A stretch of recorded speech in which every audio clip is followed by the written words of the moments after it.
እምነት በጣም እያነሰ ሲመጣ ነው ጥያቄ የሚበዛው ብለዋል። ትክክል ነው። እምነት ማለት ይላል ያላዩትን ማመን ነው። ሽልማቱ ደግሞ ያመኑትን ማየት ነው። ክርስቶስን የማያምኑ ኢትዮጵያውያን አሉ የሉም? አሉ የሉም? አሉ። በቁጥር በጣም ብዙ የሆኑ በሌላ እምነት ያሉ ቢያንስ ክርስቶስን አምላክነቱን የማያምኑ ሰዎች አሉ።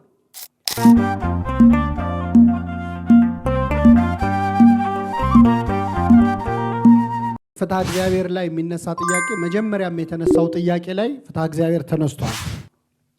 እንዴት ሰው መከራ ይደርስበታል? ጥሩ የሚሰሩ ሰዎች እንዴት ክፉ ነገር ይገጥማቸዋል? ለዚህ እንደውም አንዳንድ ሰው እግዚአብሔር ለክፉ ነው የሚያደላ ሁሉም ይላል። ክፉ ሰዎች በሚያገኙት መልካም ነገር እና ጻድቃን ቅዱሳን ወይም ደግሞ በጎ ሰዎች በሚገጥማቸው ክፉ ነገር ክፉ ማድረግ ይሻላል ወይ አንድ ፊቱን እስከ ማለት ይደረሳል። ነቢየ እግዚአብሔር ዳዊት በ72ኛው መዝሙሩ ላይ ልሰናከል ቀረብኩ የኃጥአንን ሰላም አይቼ ይላል፣ ደስታቸውን አይቼ ምን ዋጋ አለው ታዲያ እጄን በንጽህና ማጠቤ ለምን ይጠቅመኛል እስከ ማለት ደረስኩ ይልና ፍጻሜያቸውን እስካስተውል ድረስ ይላል። ምናቸውን? ፍጻሜያቸውን። ካንተ ርቀው የሚያመነዝሩትን አጠፋሃቸው፣ ለኔስ ወደ እግዚአብሔር መቅረብ ይሻለኛል ይላል እና አጨራረሱን ሲያየው ለካ ክፉ ማድረግ ጥሩ ስለሆነ አይደለም፣ ምናልባት እግዚአብሔር ለጊዜው ይደሰቱ ብሎ ነው ማለት ነው ይላል። ሁሉም ነቢያት ጠይቀዋል። እነ ኢሳይያስ ጠይቀዋል፣ ለምን ሕዝብህ ይቸገራል? እነ ኤርምያስ ለምን ይቸገራል ብለው ጠይቀዋል። እዚህ መጽሐፈ ዕዝራ ሱቱኤል ላይ ደግሞ ቅዱስ ኡርኤልና ዕዝራ ረጅም ቃለ ምልልስ ያደርጋሉ። እንዴት እስራኤላውያን ሕዝበ እግዚአብሔር ተብለው እግዚአብሔርን እያመለኩ ጣዖት የሚያመልኩ ሰዎች ያልደረሰባቸው መከራ እንዴት እነርሱ ላይ ይደርስባቸዋል ብሎ ዕዝራ ቅዱስ ኡራኤልን ይሞግተዋል። ቅዱስ ኡራኤል ቀጥታ መልስ አይሰጠውም።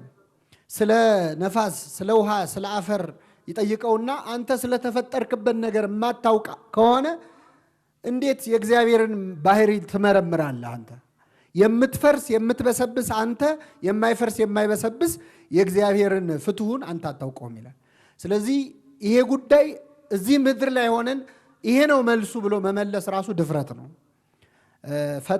ቅድም የኔታ ምን አሉ? እምነት በጣም እያነሰ ሲመጣ ነው ጥያቄ የሚበዛው ብለዋል። ትክክል ነው። እምነት ማለት ይላል ያላዩትን ማመን ነው። ሽልማቱ ደግሞ ያመኑትን ማየት ነው። ስለዚህ አንድ ሰው ባላመነ ቁጥር ጥያቄው እየበዛ እያስጠላው ጭራሽ እግዚአብሔር የለም እስከ ማለት ይደርሳል። ወደ እግዚአብሔር በቀረበ ቁጥር ግን ለመጠየቅ ራሱ አይገባኝም የሚል ትትና እየመጣበት አንዳንዴ በጣም አጠራጣሪ ጥያቄዎች በአይምሯችን ሲመጡ አቡነ ዘበሰማያት ብንደግሞ የሰላም ለኪ ብናደርስ ያ ጥያቄ በኖ ተኖ ይጠፋል። እንዴት ራሱ አሰብኩት እስከ ማለት እንደርሳለን። ይሄ ፍትሐ እግዚአብሔር አይመረመርም ከሚለው ጋር አብሮ እንዲታይ ነው። ግን ቅድም የኔታ እንዳሉት ለዘላለም መኮነን ፍትሐ አይደለም የሚል ሰው ለዘላለም መጽደቅም ፍትሐ አይደለም ማለት አለ። በቤተ ክርስቲያን ይህን ብሎ የተኮነነ ሰውም አለ። ኦሪገን ወይም አርጌንስ የሚባለው ሊቅ ስለ እግዚአብሔር ምሕረት ዘላለማዊ ምሕረት ማድረግ ከመረዳቱ ከማሰቡ የተነሳ ዘላለማዊ ምሕረት ይገኛል ማለቱ ነው አንዱ ይህንን ሰው ያስነቀፈው ማለት ነው። ስለዚህ እኛም ምድር ላይ የማናረገውን ነገር ነው። ለምሳሌ አንድ ሰው ገሎ አንድን ሰው የገደለ ሰው እድሜ ልክ ሊፈረድበት ይችላል። ይህን ሰውዬ የገደለው ለምሳሌ በጥይት ቢሆን ያን ሰው ተኩሶ ለመግደል የፈጀበት ሰዓት ምን ያህል ነው? ምናልባት አንድ 5 ደቂቃ ሊሆን ይችላል። እንዴት 5 ደቂቃ ገድዬ እድሜ ልክ እንዴት እታሰራለሁ ማለት ይችላል? ፍርድ ቤት ቀርቦ እኔ እኮ የገደልኩት 5 ደቂቃ አልፈጀብኝም ያችን ለመግደል። ስለዚህ ይሄ ፍትሐዊ አይደለም ልንል አንችልም። ስለዚህ በጥቂት ጊዜ የሰራነው ክፉ ስራ እድሜ ቢሰጠንም ምን እንደምንሰራ ያሳያል። በኖህ ዘመን እግዚአብሔር የሰውን እድሜ እያሳጠረ እስከ 1000 ዓመት እስከ 900 ዓመት ኖረናል። እየወረደ 150 ተባለ። አሁን አቭሬጁ ወደኛ ወደ ታዳጊ ሀገራት ወደ 40 ወደ 30 የሆነ 120 ዘመን ድረስ ነበር በኖህ ዘመን። ግን የሚገርመው እኛ 120 ዓመት ብንኖር የምንሰራውን ኃጢአት በ40 በ50 አብቃቅተን እንሰራዋለን። ችግር የለብንም ጊዜው አጠረ ብለን አንተው። ስለዚህ ቢሰጠን ኖሮ ይሄ ሰው ኢተርናሊ ቢኖር ኢተርናሊ ኃጢአት ይሰራ ነበር፣ ያስታውቃል። ራሱ ዘላለማዊ ኃጢአት ይሰራ ነበር። ለዚህ ነው እኮ እዚህ መዝሙረ ዳዊት ላይ ፈርዖንን በባህር ያሰጠመ ምሕረቱ ለዘላለም ነውና ይላል። ፈርዖንን ያሰጠመ እንዴት ምሕረቱ ይባላል? ይህንን ሊቃውንት ሲተረጉሙ ትንሽ ቢቆይ ብዙ ነገር ያደርግ ነበር ፈርዖን። ስለዚህ እዛው ባህር ላይ ጉዳዩ እንዲጨርስ ስላደረገው ምሕረቱ ለዘላለም ነው ይላሉ። ቢቆይ ኖሮ የሚሰራውን ክፋት ነው የሚያሳየው። ሄሮድስ መሞቱ ግልግል ነው። ቢቆይ ኖሮ ሄሮድስ እኮ የገዛ ልጆቹን የገደለ ሰው ነው። ሊሞት ሲል ምንድነው የተናዘዘው? ሕዝቤን ስለማይወዱኝ አያለቅሱልኝም። ስለዚህ እንዲያለቅሱልኝ የሞትኩ ቀን ከኢያሪኮ ተወዳጅ የሆኑ ሰዎች ሰብስቡና ገደሏቸው፣ ለነሱ ሲያለቅሱ በዛው ለኔም ያለቅሳሉ። አሁን የሰውዬ በትንሽ ጊዜ ለሰራው ኃጢአት እድሜ ልክ ቢቀጣ ይባላል እንጂ እድሜ ቢሰጠውም እንደሚያደርግ ያሳያል ማለት ነው። ስለዚህ ለየትኛውም ሪሰርች ሲሰራ እኮ ሳምፕል ነው የሚወሰደው አለ። የእኛ ሳምፕላችን ደግሞ እዚህ ምድር ላይ የምንኖራት ጊዜ ናት። ከዛ አንጻር ብናየው ሌላው ቤተክርስቲያን ስለ ክርስቶስ አትሰብክም፣ ክርስቶስን አታውቀውም የሚል ተቃውሞ በተለይ ተቃውሞ በሚያነሱ ፕሮቴስታንት ብለው ራሳቸውን በሚጠሩ ሰዎች በተደጋጋሚ ይነሳል። እንደው ይሄ ጥያቄ አንድ አባት ምን አሉ በቤተክርስቲያናችን አሁንም ድረስ ያሉ ትልቅ አባት የሚታወቁ ናቸው። አንድ ሰው ሲሰድባቸው የቆጨኝ መሰደቤ ሳይሆን የሚመጥነኝ ስድብ አለመሰደቤ ነው አሉ። እና የኛ ቤተክርስቲያን በቅርቡ ጥናት ወጥቶ ነበረ። ፕሮቴስታንቲዝምን ማንሳት የፈለኩበት ምክንያቱም ለዚህ ነው። 500 ዓመቱን ሲያከብር ጀርመን ውስጥ ሉተር የተባለው ሰው ፕሮቴስታንቲዝምን ያስነሳበት 500ኛ ዓመት እየተከበረ ነው። በዚህ ባለፉት ዓመታት በ2018 በእነሱ ማለት ነው። አንድ ጥናት አውጥተው ነበር እና ሉተር የካቶሊክ ቤተክርስቲያን ላይ ፕሮቴስት አድርጎ ወይም ተቃውሞ ሲወጣ ያነሳቸው ትክክለኛ ተአማኒ የሆኑ ነጥቦች ነበሩት፣ ተገቢ የሆኑ እነዚያን ነጥቦች አንስቶ የካቶሊክ ቤተክርስቲያንን ሲቃወም ቤተክርስቲያኗ ምን ብትሆን ይሻላል የሚለው ምኞቱ ግን የኢትዮጵያ ቤተክርስቲያንን ነበረ። ሚካኤል የሚባል ዲያቆን ጀርመን ለመማር የሄደ ኢትዮጵያዊ ዲያቆን አግኝቶ ስለ ኢትዮጵያ ቤተክርስቲያን ሲነግረው በሰማው ነገር ተደንቆ የካቶሊክ ቤተክርስቲያን እንደዚች ቤተክርስቲያን ብትሆን ኖሮ እኔ ፕሮቴስት አላረግም ነበር ብሏል ብለው ጥናት አውጥተው ነበር። እንግዲህ የእሱ የልጅ ልጆች ናቸው ይህችን ቤተክርስቲያን የሚሳደቡት ማለት ነው። እና የእኛ ቤተክርስቲያን ነገረ ክርስቶስን እንደ አዲስ እንድታውቅ እንድትማር ማስተማር በራሱ ንቀት ነው። ለምንድን ነው ይህን የምንለው? አንድ ፕሮፌሰር ታደሰ ታምራት የሚባሉ ትልቅ ምሁር አሉ በሀገራችን፣ የታሪክ ምሁር ናቸው። ኢቫንጀላይዚንግ ዘ ኢቫንጀላይዝድ የሚል ጽሑፍ አላቸው። ወንጌል የተማረውን ወንጌል ማስተማር ወይም የወነገለውን ማወንገል ብሎ ተርጉሞታል አንድ ሰው። ወንጌል የሚያውቅን ህዝብ እስቲ እግዚአብሔር ያሳያችሁ። አንድ ነገር ኮሽ ቢል በስመ አብ ወወልድ ወመንፈስ ቅዱስ አሐዱ አምላክ ለሚል ህዝብ ኢየሱስ ጌታ ነው ተብሎ ትምህርት ይሰጠዋል። የአብ የወልድ የመንፈስ ቅዱስን ስም ሳይጠራ ለማይውል ህዝብ ማለት ነው። ስለዚህ በእያንዳንዱ ነገር ውስጥ ነገረ ክርስቶስ ያለባት ቤተክርስቲያን ናት። ቤተክርስቲያን አፏ ቢያዝ አትናገሪ ብትባል የምትገለገልባቸው ዕቃዎቿን አሳይታ ክርስቶስን መስበክ ትችላለች። ከበሮውን ብናወጣው ከበሮው ክርስቶስን ነው የሚያሳየው።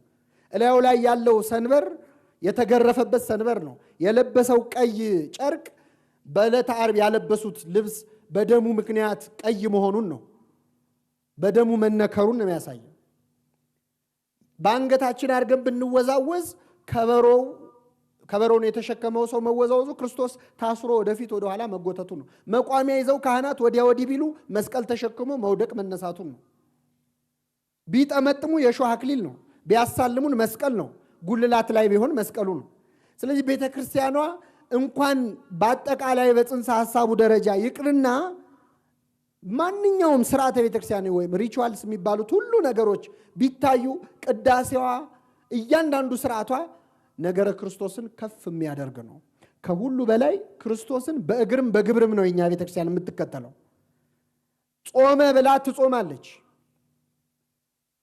መከራ ተቀበለ፣ ወደቀ፣ ተነሳ ብላ ልጆቿን ይዛ ትወድቃለች፣ ትነሳለች፣ ትሰግዳለች። ተነሳ ብላ ትነሳለች በትንሳኤው። ትንሣኤው ላይ ሁሉም አብሮን ይፈስካል። ፍስኩ ላይ ችግር የለባቸውም። ብዙዎች ጾሙ ላይ ነው ከኛ ጋር የማይስማሙት። እሱ ጾሞልናል ብለው አይጾሙም። ክርስቶስ ግን ጾም ብቻ እኮ አይደለም፣ እንቅልፍም ተኝቷል፣ ምግብም በልቷል። አንድ ሰው እሱ ጾሞልኛል አልጾምም ካለ እንቅልፉንም እሱ ተኝቶልኛል፣ ምግቡንም እሱ በልቶልኛል ማለት አለበት። ቅድም የኔታ እንዳሉት መርጠን የምንፈልገውን አይደለም መምዘዝ ያለብን። በእግርም በግብርም ነው የምትከተለው ቤተክርስቲያን።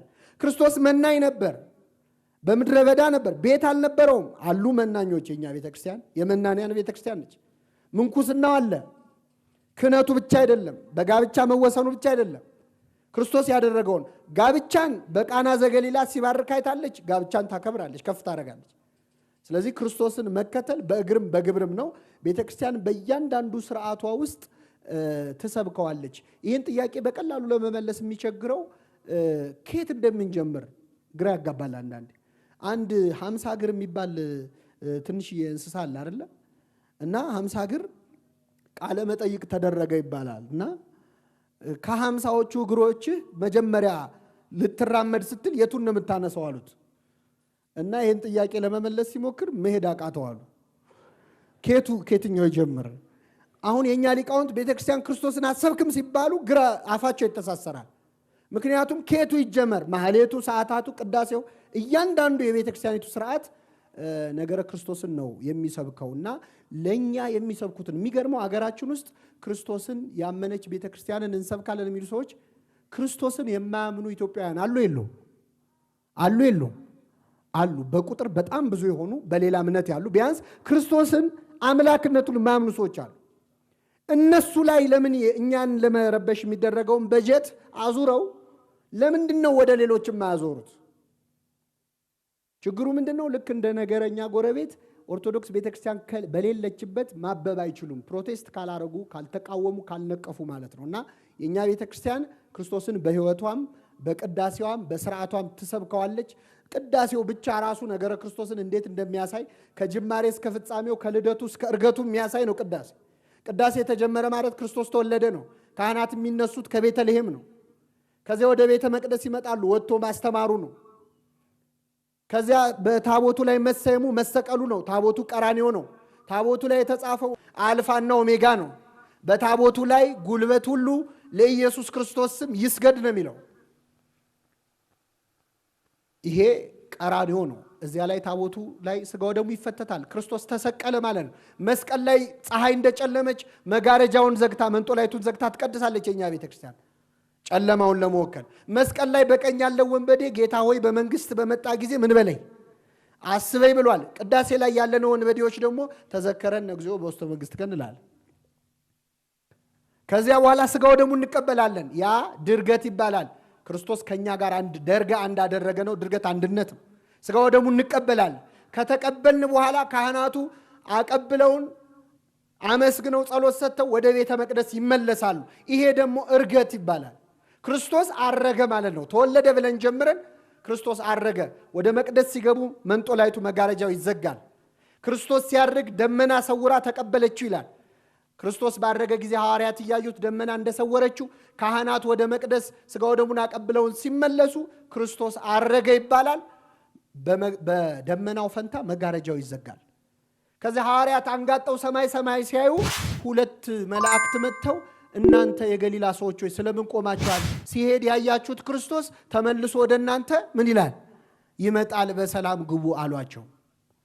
ስለዚህ እኛም መንጦላይቱን ቆመን ስናይ ካህናት ከቤተ መቅደስ ይወጣሉ። ቅዳሴው ላይ ሰሮተ ሕዝብ ይደረጋል፣ ጸሎት ይደረጋል። ከዛ ምን ይሉናል? በሰላም ግቡ ተብሎ ያልቃል። ሐዋርያትን በሰላም ግቡ ያሉትን ይዛ ማለት ነው። በእውነት ይህችን ቤተክርስቲያን ስለሰጠን ስሙ የተመሰገነ ይሁን። ማህሌቱን፣ ሰዓታቱን፣ እያንዳንዱን ስርዓት ብናየው በዚህ መንገድ ከዚህም በጠለቀ መንገድ ሊተነተን የሚችል ነገረ ክርስቶስ ያለባት ቤተክርስቲያን ናት።